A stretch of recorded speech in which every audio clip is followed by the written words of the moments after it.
पिछले 11 साल से नेहरू जी को कोस रहे हैं। आखिर कब तक कोसिएगा? जिस देश में 80 करोड़ लोगों को 5 किलो राशन के लिए कतारों में लगना पड़ता हो, उस देश में यह सरकार 12 लाख तक के टैक्स न लेने के लिए अपनी पीठ थपथपा रही है। सभापति महोदय, शायद उन्हें पता भी ना हो कि एक छोटी सी गाड़ी और एक छोटे से फ्लैट का ईएमआई भरने के बाद इस देश का एक गरीब इंसान जब अपने बच्चों की फीस भरने के बारे में सोचता है तो उसे कितनी खुशियों का गला घोंटना पड़ता है। शायद उनको पता भी नहीं है कि फसल बेच करके बिटिया की शादी का सपना सजाने वाला किसान जब अपनी फसल बर्बाद देखता है तो कितनी रातें सो भी नहीं पाता है। सभापति महोदय, शायद वो कभी इस पीड़ा को समझ नहीं पाएंगी कि परिवार के किसी एक सदस्य को कैंसर जैसी बीमारी हो जाए तो घर और जमीनें गिरवी रख उठती हैं लेकिन इलाज नहीं हो पाता। सभापति महोदय, इसी देश की संसद में कभी स्वर्गीय सुषमा स्वराज जी ने कहा था कि जब देश की करेंसी गिरती है तब देश की प्रतिष्ठा गिरती है। हमसे इतनी भी क्या नफरत? रिश्तों की ये नाजुक डोरें तोड़ी थोड़ी जाती हैं, अपनी आंखें दुखती हो तो थोड़ी थोड़ी जाती हैं। मैं प्रधानमंत्री जी से कहना चाहता हूं कि आप ही ने 1 मार्च 2018 को किंग अब्दुल्ला को, जॉर्डन के किंग अब्दुल्ला को मेहमान बना करके इसी दिल्ली में एक कॉन्फ्रेंस में कहा था कि मैं मुसलमानों के एक हाथ में कंप्यूटर और दूसरे हाथ में कुरान देना चाहता हूं। कंप्यूटर देने की बात तो छोड़िए, पढ़ाई के लिए जो स्कॉलरशिप मिल रही थी उसको भी छीन लिया आपने। वो अब तिजारती पहलू निकाल लेता है, मैं कुछ कहूं तो तराजू निकाल लेता है। मैं इसलिए भी तेरे फन की कदर करता हूं तो झूठ बोल के आंसू निकाल लेता है। कभी सुदामा पांडे धूमिल जी ने कहा था कि एक आदमी रोटी बेलता है, एक आदमी रोटी खाता है, एक तीसरा आदमी भी है जो न रोटी बेलता है न रोटी खाता है, वो सिर्फ रोटी से खेलता है। वो तीसरा आदमी कौन है? मेरे देश की संसद मौन है। सभापति महोदय, वो भी क्या दिन थे जब संसद में देश का बजट पेश होता था तो देश की सड़कें ठहर जाया करती थी। रेल बजट पेश होता था तो लोगों की उम्मीदें रेल के डिब्बों की तरह पटरियों पर दौड़ने लगती थी। पूरा देश धड़कने रोक करके वित्त मंत्री और रेल मंत्री को सुना करता था।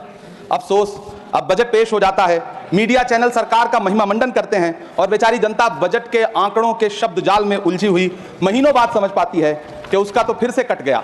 सभापति महोदय, पिछले 2 साल अमृतकालीन बजट पेश किए गए और इस बार एक नई शब्दावली गढ़ी गई है, तुष्टीकरण बनाम संतुष्टीकरण का बजट। सभापति महोदय, सुनने में कितना अलंकारिक लगता है यह शब्द। सोच रहा हूं देश की वित्त मंत्री और प्रधानमंत्री जी से पूछूं कि आखिर किसकी संतुष्टि? जिस बजट में मनरेगा के लिए 1 रुपए की बढ़ोतरी ना हो, वही पुराना 86,000 करोड़, जबकि पहले ही 9,754 करोड़ का घाटा हो। जिस मनरेगा से करोड़ों मजदूरों के घर में चूल्हा जलता हो, उस मनरेगा में काम करने वाले गरीब मजदूरों के लिए अगर आपके खजाने से 1 रुपया भी इजाफी नहीं निकल सका तो भला कौन संतुष्ट हुआ साहब? इस देश का गरीब मजदूर या आपके उद्योगपति दोस्त? वो जो महाराष्ट्र में लोकसभा और विधानसभा के बीच में 40 लाख मतदाता बढ़ाए गए थे, अरे उन्हीं के लिए मनरेगा का थोड़ा सा बजट बढ़ा देते। क्या उसमें मनरेगा का एक भी मजदूर नहीं था 40 लाख लोगों में? सारे के सारे 12 लाख की छूट वाले से आगे के लोग थे। सभापति महोदय, कल जब वित्त मंत्री जी देश की संसद में भाषण दे रही थी तो वहां मुंबई में कोई गरीब इंसान जब अपनी जेब टटोल करके अपनी मोटरसाइकिल में 1 लीटर पेट्रोल भरवा रहा था तो उस पेट्रोल की कीमत थी 103 रुपया प्रति लीटर। आखिर इतना महंगा पेट्रोल डीजल खरीद के कौन संतुष्ट हो रहा है? इस देश के गरीब लोग या फिर सरकार के चहेते धन्ना सेठ? सभापति महोदय, वित्त मंत्री जी इस बजट को मध्यम वर्ग को संतुष्ट करने वाला बजट बता रही हैं। अरे मैडम, हम आप यहां पर बैठे रहते हैं और वहां बाहर इसी दिल्ली में 1 लीटर दूध, चाहे वो अमूल का हो या फिर मदर डेयरी का हो, उसकी कीमत 73 रुपए लीटर है। इतना महंगा बेच करके कौन संतुष्ट हो रहा है? गरीब जनता या आपके धन्ना सेठ दोस्त? सभापति महोदय, इस सरकार का बाजार और महंगाई पर कोई नियंत्रण नहीं रह गया है। चाहे देश में लहसुन 400 रुपए किलो बिक जाए, टमाटर 100 रुपए किलो बिक जाए, प्याज का दाम सुनकर आंखों में आंसू आ जाए, लेकिन वित्त मंत्री महोदया बजट में महंगाई का मां भी नहीं बोलती हैं। बच्चों की किताब और पेंसिल तक पर टैक्स लगाने वाले सरकार से मैं पूछना चाहता हूं कि आप मध्यम वर्ग का हितैषी बताते हैं खुद को, तो शर्म नहीं आती है? खुद को धार्मिक कहने वाली सरकार भगवान श्री कृष्ण के प्रिय खाद्य पदार्थों दही और मक्खन तक पर जीएसटी लगाती है और बात करती है मध्यम वर्ग की हिमायती होने की। जिंदा रहते हुए जनता से हर चीज पर टैक्स वसूलने वाली यह सरकार कम से कम मरने पर तो लोगों को बख्श देती, लेकिन नहीं, वहां भी लूटना है। अंतिम संस्कार के सामान, अगरबत्ती, धूप बत्ती, केवड़ा जल, चंदन पाउडर, जौ, बताशा, काला तिल, पंचरत्न, कपूर और कफन तक पर टैक्स लेने वाली यह सरकार किस मुंह से खुद को मध्यम वर्ग का हितैषी बताती है? कौन सी संतुष्टि? किसकी संतुष्टि? कदम कदम पर टैक्स देकर लुटने वाली जनता की या फिर जनता से टैक्स वसूल करके धन्ना सेठों का खजाना भरने वाली सरकार की? किसकी संतुष्टि? सभापति महोदय, 18 अगस्त 2015 आरा का बिहार का ऐतिहासिक मैदान, सजा हुआ मंच, हजारों की भीड़ और सामने खड़े हुए देश के प्रधानमंत्री का भाषण। बिहार के भाइयों बहनों, आज मैं बिहार के लिए पैकेज की घोषणा कर रहा हूं। 50,000 करोड़ कर दूं कि ज्यादा कर दूं? अखिलेश भाई 60,000 करोड़ कर दूं कि ज्यादा कर दूं? 70,000 करोड़ कर दूं कि ज्यादा कर दूं? 80,000 करोड़ कर दूं कि ज्यादा कर दूं? चलो मैं बिहार को 1.25 लाख करोड़ का पैकेज दे रहा हूं। 10 साल हो गए सभापति महोदय, वही ढाक के 3 पात। बिहार आज भी विकास की बाट जो रहा है। भाषण आज भी प्रधानमंत्री जी के यूट्यूब चैनल पर सुना जा सकता है। जो झूठ बोल के करता है मुतमईन सबको, वो झूठ बोल के खुद मुतमईन नहीं होता। सभापति महोदय, ये तो राहुल जी का असर है। कौन सा शब्द सर, कौन सा शब्द? झूठ।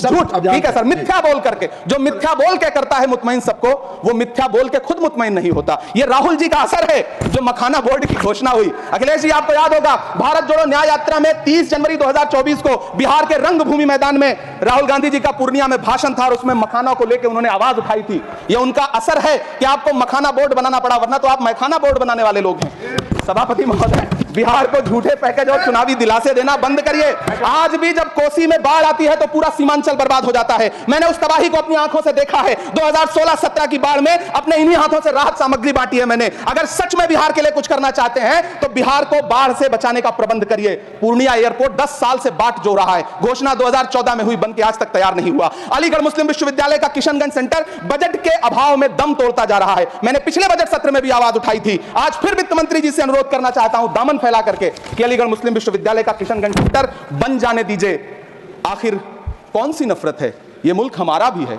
इस मुल्क की मिट्टी में हमारा भी खून पसीना शामिल है। हमसे इतनी भी क्या नफरत? रिश्तों की ये नाजुक डोरें तोड़ी थोड़ी जाती हैं।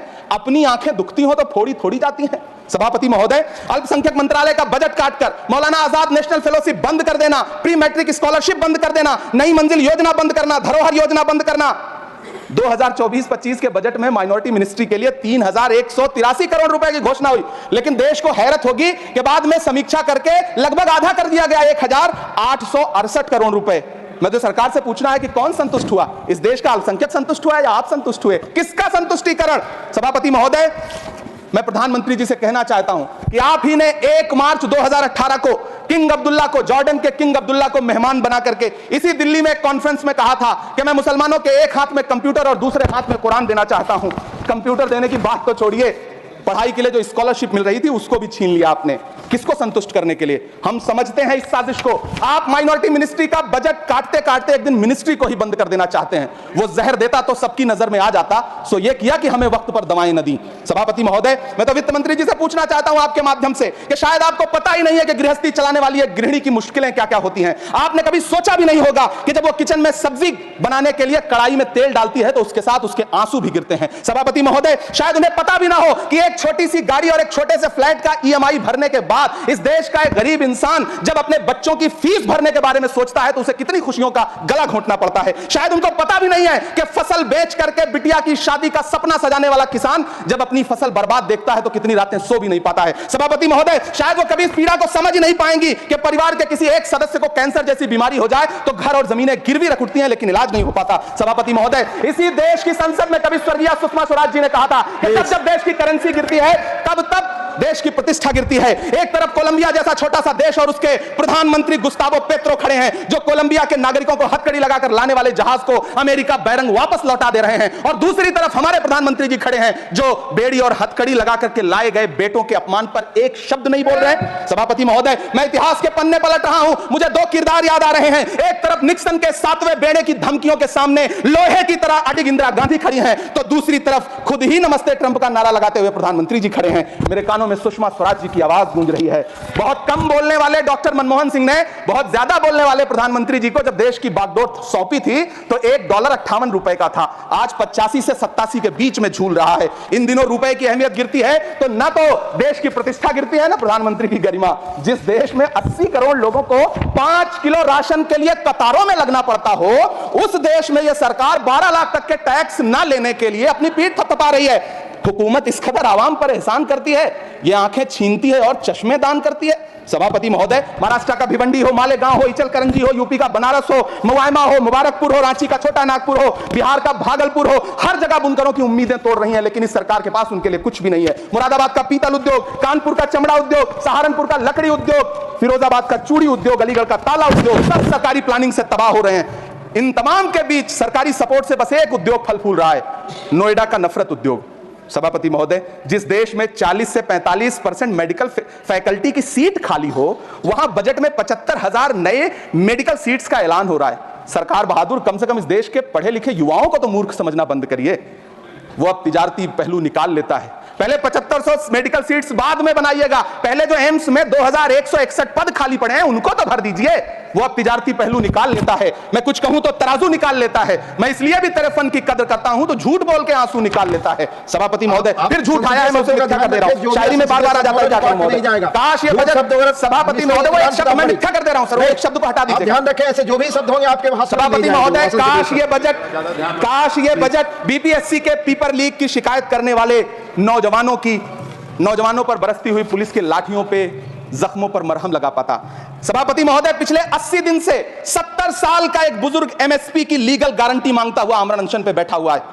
काश ये बजट किसान नेता जगजीत डल्लेवाल की टूटती हुई सांसों की पीड़ा सुन पाता। काश ये बजट प्रतियोगी परीक्षाओं की तैयारी के लिए दिल्ली, कोटा, पटना, अहमदाबाद जैसे शहरों में, इलाहाबाद जैसे शहरों में किताबों के साथ गल रहे युवाओं के सपनों को जिंदगी दे पाता। काश ये बजट वंदे भारत के सुनहरे विजुअल के बजाय देश की गरीब जनता को कुछ और पैसेंजर ट्रेनें दे पाता। काश ये बजट सीनियर सिटीजन को ट्रेन टिकटों में मिलने वाली रियायतें वापस लौटा पाता जिनको सरकार ने कोविड के नाम पे छीन लिया था। काश ये बजट किसानों की राह में कीले नहीं बल्कि कालीन बिछाने वाला बन पाता। काश ये बजट सरकारी मालिकों को यह समझा पाता कि नेहरू को कोसने से अर्थव्यवस्था नहीं सुधरेगी, उसके लिए डॉक्टर मनमोहन सिंह साहब की अर्थ नीति अपनानी पड़ेगी। पिछले 11 साल से नेहरू जी को कोस रहे हैं, आखिर कब तक कोसिएगा? थोड़ा पंडित नेहरू जी के बारे में पढ़िए, तब पता चले कि पंडित नेहरू की शख्सियत का नाम है। दुनिया का पहला ऐसा राजनेता जिसने अपनी जिंदगी की आजादी के लिए, देश की आजादी के लिए 3259 दिन अंग्रेजों की जेल में बिताए। पंडित नेहरू एक ऐसे महान शख्स जिनके पिता पंडित मोतीलाल नेहरू, जिनकी बहन विजय लक्ष्मी पंडित, जिनके बहनोई पंडित रंजीत सीताराम, जिनकी बेटी इंदिरा गांधी, जिनके दामाद फिरोज गांधी, सबने अंग्रेजों से लड़ते हुए स्वतंत्रता आंदोलन में जेल काटी। आप किस मुंह से उनकी लकीर छोटी करने की बात करते हैं? नहीं कर पाइएगा, 7 जन्मों में नहीं कर पाइएगा, क्योंकि जिस्म की मौत कोई मौत नहीं होती है। जिस्म मिट जाने से इंसान नहीं मर जाते, धड़कने रुकने से अरमान नहीं मर जाते, सांसें थम जाने से ऐलान नहीं मर जाते। जिस्म की मौत कोई मौत नहीं होती है। सभापति महोदय, मैं आपके सामने खड़ा होकर के एक बहुत छोटी सी कहानी सुनाना चाहता हूं कि महान बादशाह सिकंदर ने जब यूनान फतेह किया तो जीत का जश्न मनाने के लिए शहर की सड़कों पर निकला। तो उसने देखा कि पूरा शहर तो जश्न मना रहा है, एक फकीर सड़क के किनारे चादर तान के सो रहा है। सिकंदर को गुस्सा आया, घोड़े से उतरा, उस फकीर के पास गया और उसे सोता देख करके उसे जोर की एक लात मारी और लात मार के कहा कि क्यों रे फकीर, मैंने यूनान फतेह कर लिया, लोग जश्न मना रहे हैं और तू सो रहा है।